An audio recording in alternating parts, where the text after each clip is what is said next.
Selamat datang di perjalanan menakjubkan melalui waktu dan ruang. Hari ini, kita akan mengungkap misteri terbesar dalam ilmu pengetahuan Big Bang. Bayangkan sebuah ledakan, bukan seperti yang Anda lihat di bumi, tetapi sebuah ledakan yang melahirkan ruang dan waktu itu sendiri. Sebuah ledakan yang memicu ekspansi alam semesta dari suatu keadaan yang sangat kecil, padat dan panas, menjadi alam semesta yang luas dan kompleks seperti yang kita kenal sekarang. Dalam perjalanan ini, kita akan menjelajahi setiap tahapan evolusi alam semesta, mulai dari sepersekian detik setelah Big Bang hingga pembentukan galaksi, bintang, dan planet.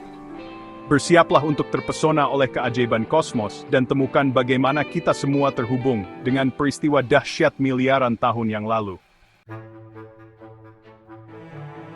Sebelum ada waktu dan ruang, sebelum ada bintang dan galaksi, bahkan sebelum ada cahaya, alam semesta terkonsentrasi dalam satu titik tunggal. Titik ini, yang dikenal sebagai singularitas, bukanlah sesuatu yang dapat kita bayangkan dengan mudah. Di dalam singularitas, semua hukum fisika yang kita kenal runtuh. Tidak ada atas atau bawah, tidak ada masa lalu atau masa depan. Densitas di dalam singularitas tak terbayangkan, begitu pula suhunya. Bayangkan seluruh massa dan energi alam semesta yang luas ini dikompresi menjadi sesuatu yang lebih kecil dari atom.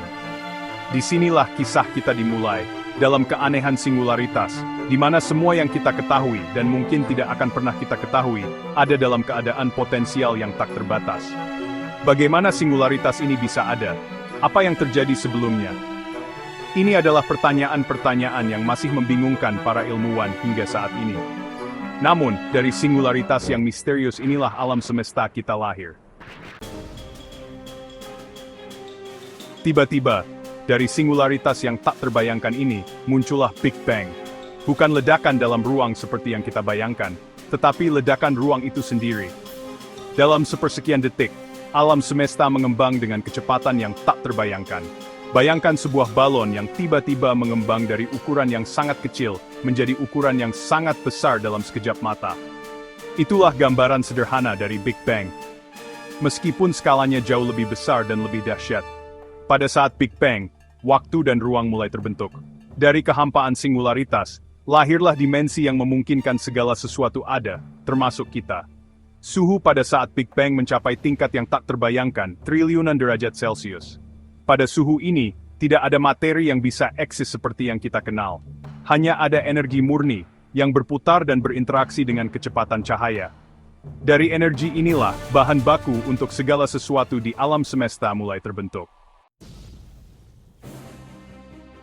Dalam sepersekian detik setelah Big Bang, alam semesta mengalami periode ekspansi yang sangat cepat dan eksponensial, yang dikenal sebagai inflasi kosmik. Dalam waktu kurang dari 1 detik, alam semesta tumbuh dari ukuran yang lebih kecil dari atom, menjadi ukuran yang lebih besar dari tata surya kita. Bayangkan sebuah bola kecil tiba-tiba membesar menjadi ukuran bola basket, kemudian menjadi ukuran rumah, dan terus membesar hingga mencapai ukuran planet dalam sekejap mata. Itulah gambaran sederhana dari inflasi kosmik. Selama inflasi kosmik, energi yang ada pada saat Big Bang tersebar ke seluruh alam semesta, menciptakan kondisi yang memungkinkan materi terbentuk. Inflasi kosmik juga membantu menjelaskan beberapa misteri kosmologi, seperti mengapa alam semesta tampak begitu seragam dalam skala besar, dan mengapa terdapat fluktuasi kecil dalam kepadatan materi, yang pada akhirnya memicu pembentukan galaksi. Meskipun inflasi kosmik adalah konsep yang relatif baru dalam kosmologi, bukti-bukti observasi yang kuat mendukung teori ini. Seiring dengan menurunnya suhu alam semesta akibat ekspansi, energi mulai memadat dan membentuk materi. Partikel-partikel dasar seperti quark, lepton, dan gluon muncul dari lautan energi yang mendidih. Bayangkan uap air yang mengembun menjadi tetesan-tetesan air saat udara dingin.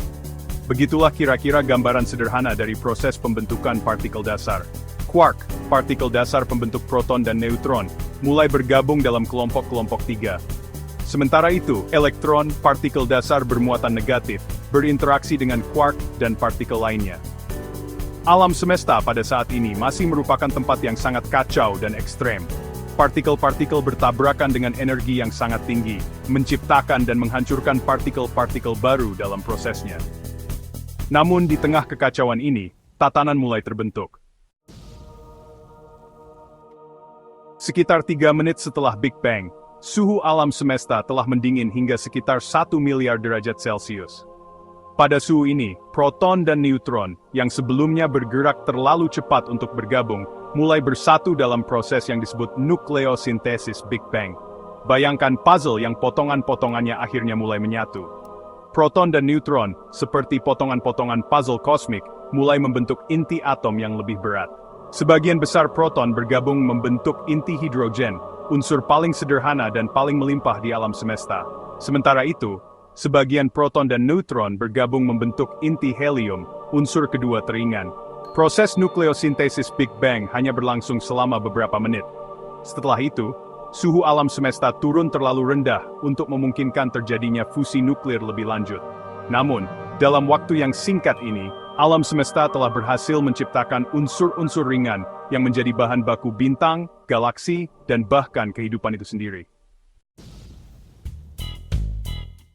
Selama 300.000 tahun setelah Big Bang, alam semesta didominasi oleh radiasi. Foton, partikel elementer cahaya, memenuhi kosmos, berinteraksi terus-menerus dengan elektron dan inti atom yang bermuatan listrik. Bayangkan kabut tebal yang menyelimuti alam semesta, di mana cahaya terus-menerus dihamburkan dan diblokkan.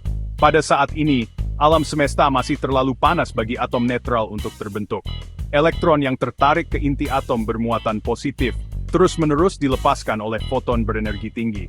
Akibatnya, alam semesta tetap berada dalam keadaan plasma, campuran partikel bermuatan yang tidak tembus cahaya.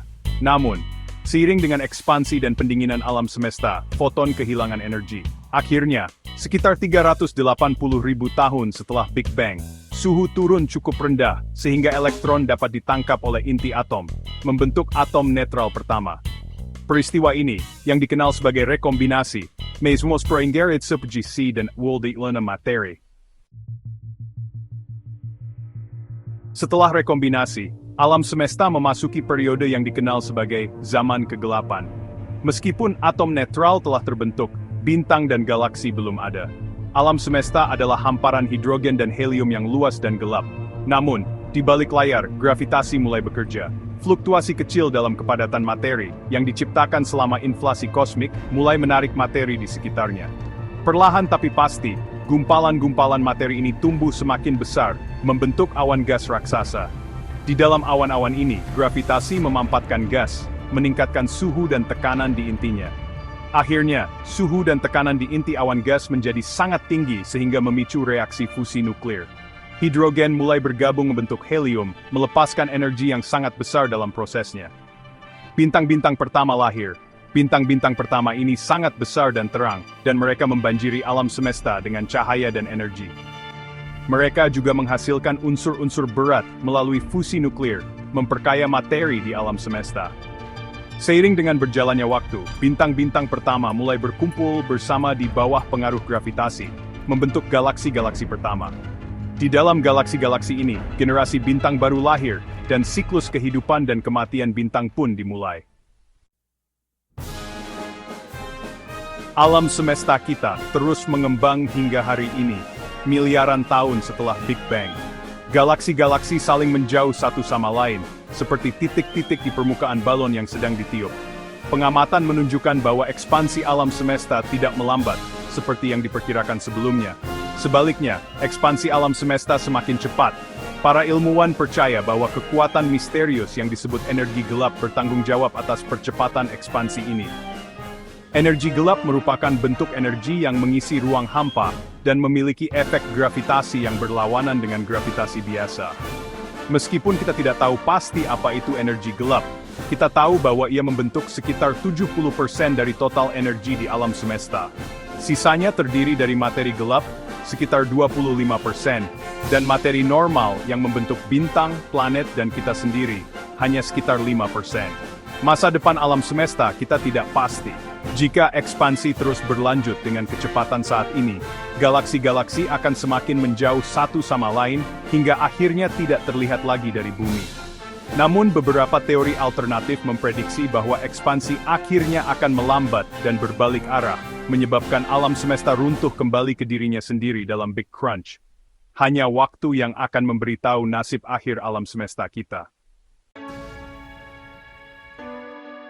Big Bang menjelaskan bagaimana alam semesta berkembang dari keadaan awal yang panas dan padat, tetapi tidak menjawab apa yang terjadi sebelum ledakan, atau apa yang menyebabkan ledakan itu terjadi. Teruslah menjelajah, karena ilmu pengetahuan selalu memiliki lebih banyak misteri untuk diungkap. Masih banyak pertanyaan yang belum terjawab tentang alam semesta kita. Apa itu materi gelap dan energi gelap? Apakah ada alam semesta lain di luar sana? Bagaimana kehidupan muncul di bumi? Pertanyaan-pertanyaan ini menantang kita untuk terus menjelajahi, terus mempertanyakan, dan terus memperluas pemahaman kita tentang kosmos.